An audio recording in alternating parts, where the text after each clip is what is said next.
This is the Lenovo Legion Go 2, and it very well has all of the potential to be the best Windows handheld. But it's not perfect. And no, I'm not just going to complain about its price like everyone else is doing, though I should mention that the Z2 Extreme model that I have is $1,350 US, so it's very expensive. But from a hardware perspective, it also has pretty much the best that you can get. It has an 8.8-inch OLED display that runs at 144 Hz and supports HDR. It's using the AMD Z2 Extreme with 32 gigs of RAM. It has built-in Hall effect thumbsticks with metal stems, and these caps themselves are actually replaceable. It also has these cool Joy-Con-like removable controllers that allow you to use this thing when it's docked or in tabletop mode and not have to worry about bringing around an extra controller. And look, this thing even comes with a carrying bag, which also houses the little attachment to turn one of these controllers into a mouse. A very weird vertical mouse, don't get me wrong, but it's still really cool. Though I had a lot of high hopes for the Lenovo Legion Go 2, and after spending the last little while with it, I think there's a lot here that's really good, but there's also some things that I think everyone watching should keep an eye out for. So before we get into it, a like and a sub to the channel goes a really long way. I just want to say thank you guys so much for the support. We are almost at 100,000 subscribers, which is just insane. So if you want to be a part of the group that helps put a plaque on that wall, it would mean the absolute world. Now, I think I want to start off with a handful of negatives and just get them out of the way because these are really important things for first-time buyers. Number one, for some reason, Lenovo set the VRAM to 2 GB out of the box on the Legion Go 2. Now, this thing has 32 gigs of RAM, which is shared between the CPU and the GPU, but you're going to want to increase the amount of RAM allocated to the GPU to anywhere between 8 to 12 if you want to play anything that's relatively modern. If you don't, anything other than those easy to run indie titles will be unplayable. I don't know why this is set by default from Lenovo. It's really weird to me, especially since you actually have to go into the BIOS to change this. So please just keep this in mind because this is actually crucial. Number two, for some reason, AMD drivers can get overwritten for the Legion Go 2 by Windows updates. There's a very specific Lenovo AMD driver on Lenovo's website, and I would highly recommend using a tool like DDU to uninstall the current drivers and manually install them directly from Lenovo, only if you have any performance issues. It might be good practice just to do this regardless, but you probably don't need to. Number three,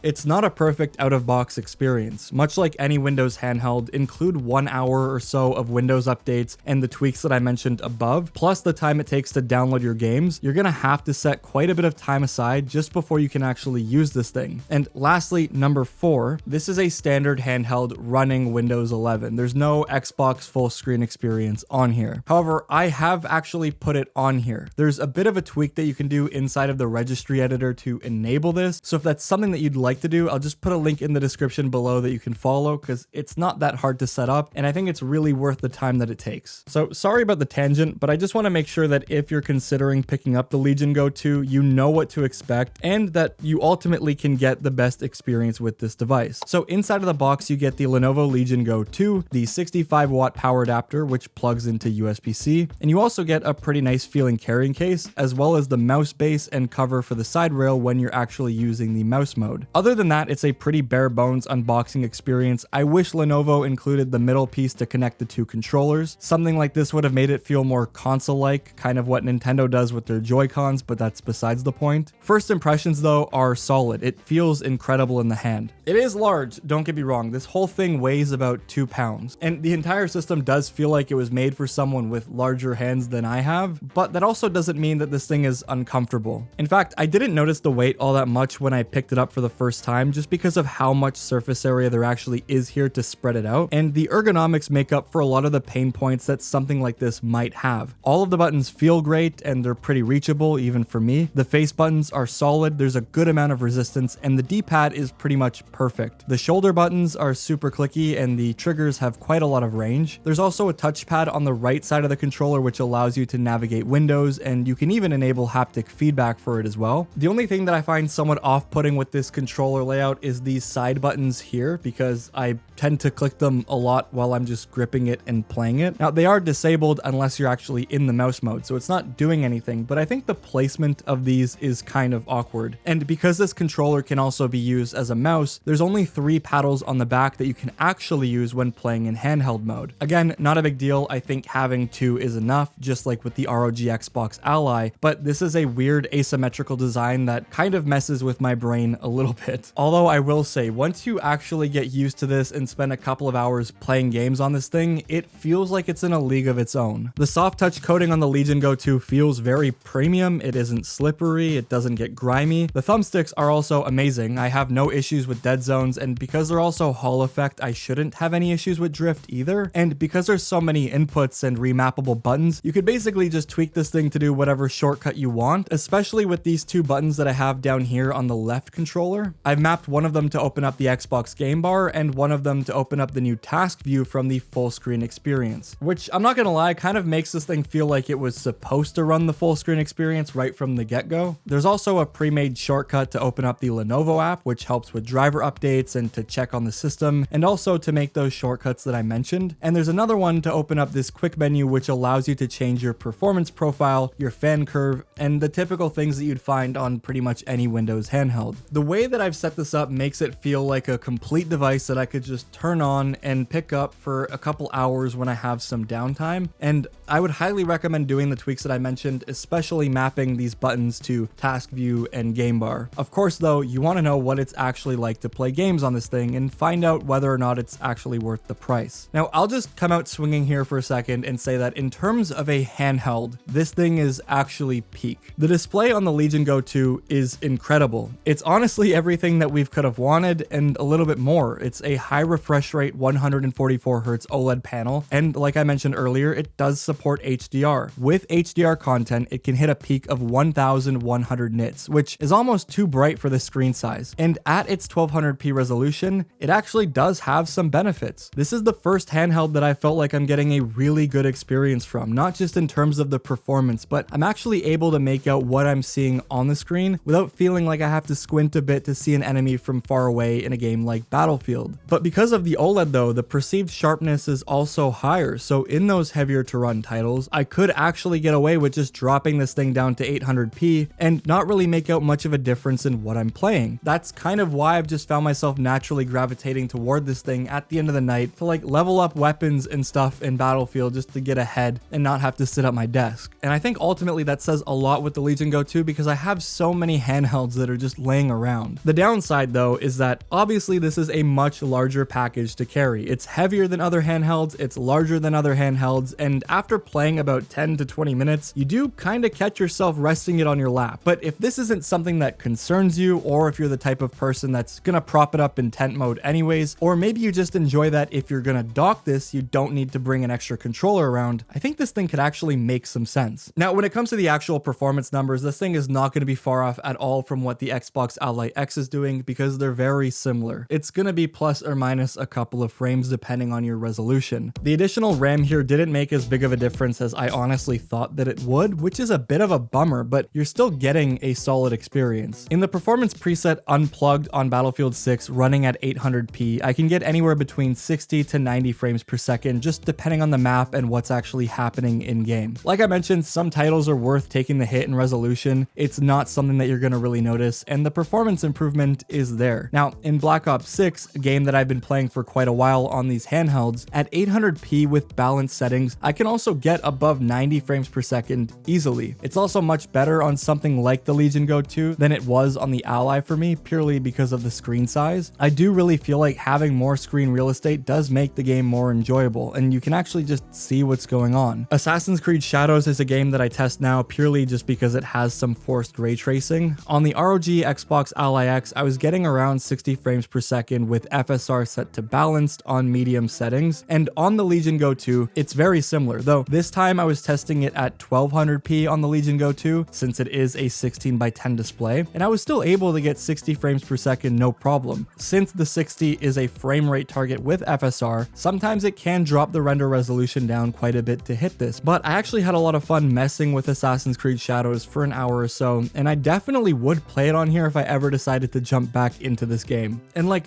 I could go on and on here, but chances are if you're looking at this thing, you probably have a good idea of what it is and what it's capable of. For example, indie games are solid. They run really well at low TDPs, and these heavier titles would benefit a lot from plugging it in and jumping up to 35 watts. So the performance really depends on how you're playing and what you play. If you're comfortable with sitting near an outlet, you're gonna crush these numbers that I just shared. But keep in mind, if you're playing a game like Hollow Knight Silksong and you're running on a lower TDP, you could get up to 4 to 5 hours of battery life, no problem. Now, if you're playing something like Battlefield 6 and you're at the 25 watt performance profile, yeah, you're gonna be sitting under the 2-hour mark, which isn't bad for what these things are, and it is pretty common. I'm just mentioning that just to let you guys know that there is a big discrepancy in the battery life depending on how hard you are actually pushing these. So everyone's gonna have different numbers with different games and different performance profiles, but just know that like the lighter the game that you're running, the more battery life you're gonna get out of it. But yeah, I mean, this thing is sick, right? Like this is peak handheld, and I think that's why so many people are interested in it. I think a lot of people are angry with how expensive it is, and don't get me wrong, I 100% agree. This is way too much money. Like this thing is $350 more than the ROG Xbox Ally X. If you picked up the Ally X and you had that $350 left over, you can get a bunch of accessories, you can get games, you can get